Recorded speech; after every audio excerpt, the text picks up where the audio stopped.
Hoy! I-intro ko lang to kasi natuwa lang ako kasi ilang araw, 2 weeks na lang din ba ang ang itatagal, hindi naman itatagal, 2 weeks na lang ang natitira yon or ang nalalabing mga panahon para matapos or tapusin ang Pera-Perasong Paraiso. Pera-Perasong Paraiso na pinagbibida ni na Charlie Dizon na in love kay Carlo Aquino. Grabe. Si Carlo hindi kasama, may movie sila. Tapos, alam ko palabas na yung movie nila, nakalimutan ko lang yung title. Basta may romance in a third world something. Panoorin nyo yun, maganda yung cute. Third world romance. Tapos ano? Third world romance. Third world romance. So, sabi ni Don, tama. At least sumama ka ha. Tapos, basta doon sa Pera-Perasong Paraiso siyang bida doon with Loisa. Yan na naman ako. Pasensya na po ha. Live talaga to. O hindi naman live. Tape as live. Loisa Andalio, Elise Hoson, and of course, ang baby naming si Alexa Ilacad, syempre pa, at si Katie Estrada, o diba, taray na. Naaliw lang ako kasi sa nalalabing 2 linggo nga nitong series na to, pinatunayan ng love team na unang-una nating napanood sa ganito kabigat na tema, and yung kwentong pinamanahan itong si KD ng 10 hektarya na kasi di ba namatay na yung kanyang parang tatay-tatayan dun sa series, tapos biglang napunta yung mga kayamanan, hati-hati sila habang sinusolve yung mga problema, yung mga issue sa kung sino ganito, ganyan yung mga magkakapatid, magkakatagpo na, nakatabayanan nyo yan. Tapos may kwento, kasi i-introduce ko lang ito, i-segue namin doon sa tinape ko na nag-live itong si KD Estrada. Nakakakilig lang kasi kumanta-kanta pa siya doon, tapos kinuwento niya yung mga gusto niyang gawin in the future, na namimiss niya yung pagkanta, and sa ngayon nga, sabi niya, gusto niyang pagtuunan ng pansin yung pag-arte niya, and gustong-gusto pa niya mag-workshop dahil sabi niya natututunan niya ibang klaseng dimension yon or ibang klaseng level yung nakikita niya na nagagampanan niya yung mga roles bilang isang artista, di ba? So, eto na, inintroduce ko na si KD, panoorin niyo. Although siguro sa mga ibang fans ni KD Estrada napanood na nila to, pero i-segue lang namin dito kasi sabi nga namin may 2 linggong huling natitirang 2 linggo ang Pera-Perasong Paraiso na pinagbibidahan nila, kasama pa diyan sina Joseph Marco, si Ronnie Alonte, Mrs. Snooki Serna at marami pa pong iba. Yan po ay napapanood natin araw-araw mula Lunes hanggang Sabado. So may 2 weeks pa kayo para i-enjoy at namnamin ang mga eksenang nakakakilig. Then again, ako ang inyong Papa Ambera Walambernabos. I-segue na natin dito. Pasok! KD Estrada! But it's a practice, 'di ba? Hindi naman pwede na like magaling na ako pagdating ko doon. It's not gonna be like that lang. There's always practice. There's always effort.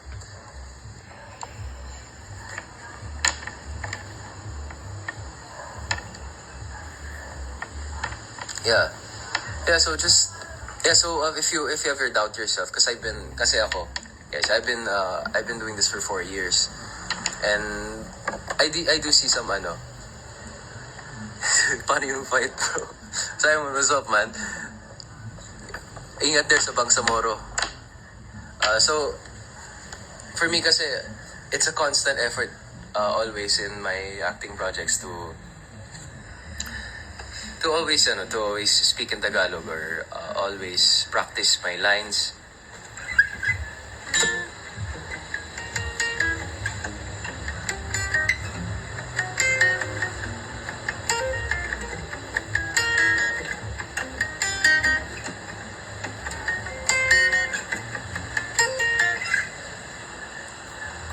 Justin Sear, pwede daw pahiram ng lupain mo.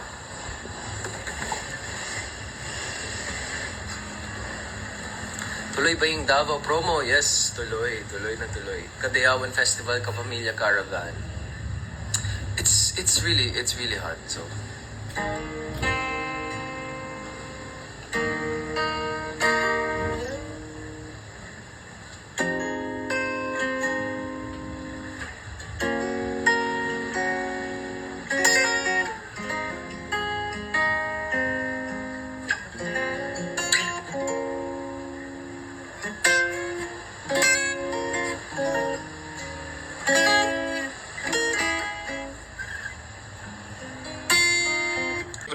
nyo na po ba ang Pira-Pira sa Paraiso? Kamusta ang story so far? Ano yung mga theory nyo? Ano yung mga tingin nyo? Sino ang ano yung mga pasabog? Sino kaya malalaman ba kaya ni Diana na nagpapanggap lang si Baby bilang Amy? Ano ba talaga yung story ni Angela?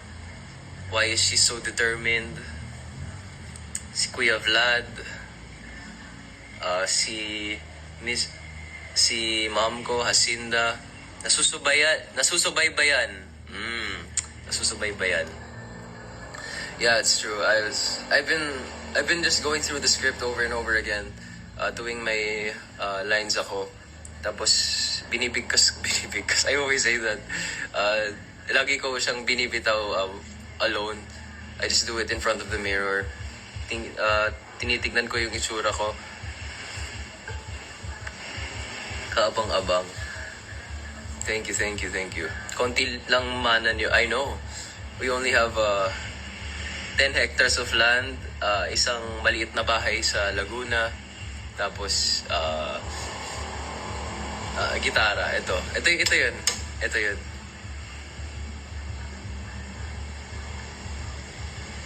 Oh, uhaw. Yan, uhaw. Sige, I'll try uhaw. Ikaw pumatay ka.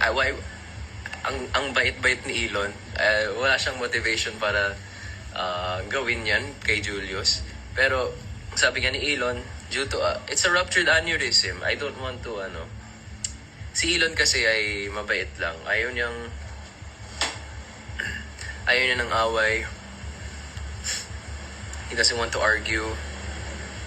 Pero, his kuya Vlad and his mom Hacinda, they really insist na may pumatay talaga kay Julius. 9 hectares. The good son, yeah. Si Elon ay the good son.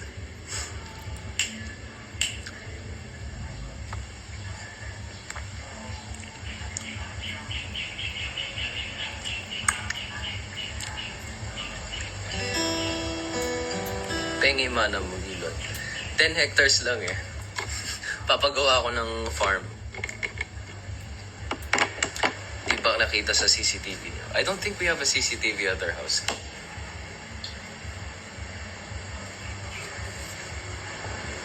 Sorry.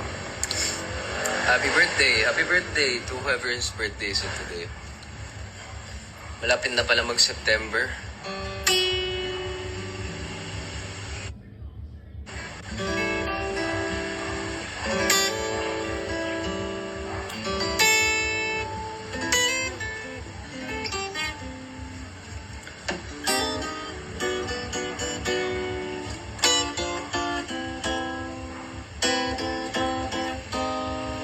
It's a massive bottle. So I think it's 2 gallons.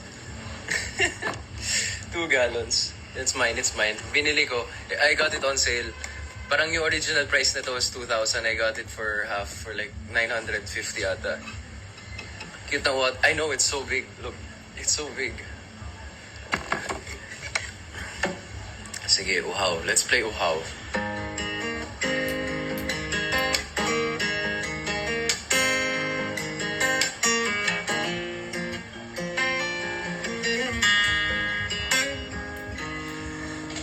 Sabi ng mahalikan, mayakap at masayaw sa ulan. Ang mundo'y gagaan, mundo ko'y gagaan. Baba, maligaw man ang landas ay hahanapin ang kalsadang patungo sa'yo. Ikaw ang daan, tumiliman ang paligid ay ikaw pa rin ang ilaw ko. Kayo naman. Bakit uhaw sa iyong sayaw? Bakit ikaw? Bakit uhaw? Bakit uhaw? Hindi bibitaw sa iyong sayo, laging ikaw. Ako'y kinikinaw, halika dito, dito ka lang sa tabi ko. mananatiling wow. Wow, wow. And we expect ba for Elon to sing PPP? Actually, no. I don't. Parang sa akin kasi it's cheating. I don't want to cheat anymore na put singing in my acting projects. I feel like it's cheating because singing and guitar is one of my strong suits. At no, don't expect Elon to sing in this series because I don't want to add it then. Gusto ko talaga focus sa acting. I don't want to put any more like singing. Like I'm not to mean na Run to Me is not it's not good or because there's music involved or Walang Aray was not good. I just really want to focus on my singing. I want sana kung may clip walang singing. I just want to act. I want to act in this It's really hot.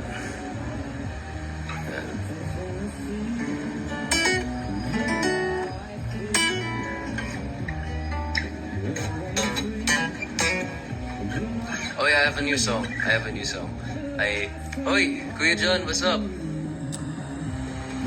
I wrote a new song. I've been going back to songwriting and I just I just been trying to songwrite kasi sayang din.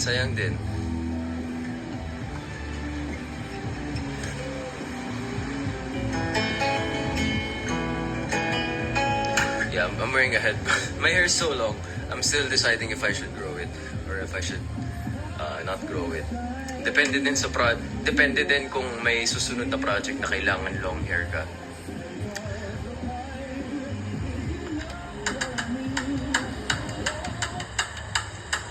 Rob, what's up? Guys, what's up? Dude, what's up, man? When will be a ball or a jam? Actually, I don't know. It's up to them.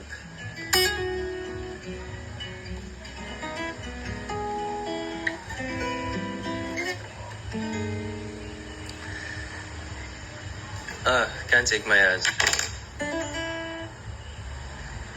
Can't take my eyes off you, right?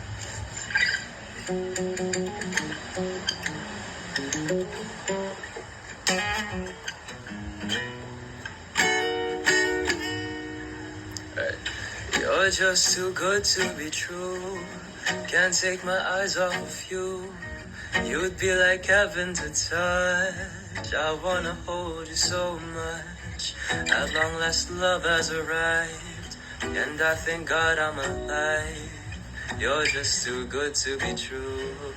Can't take my eyes off of you. Caught in the way that I stare.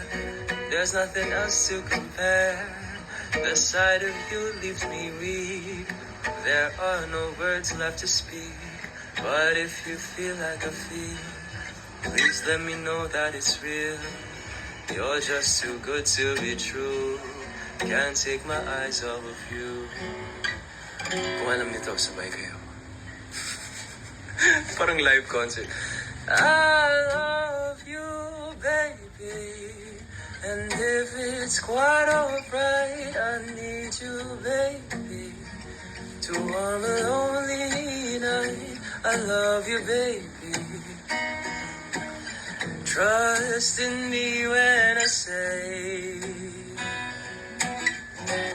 oh, pretty baby, don't bring me down, I pray.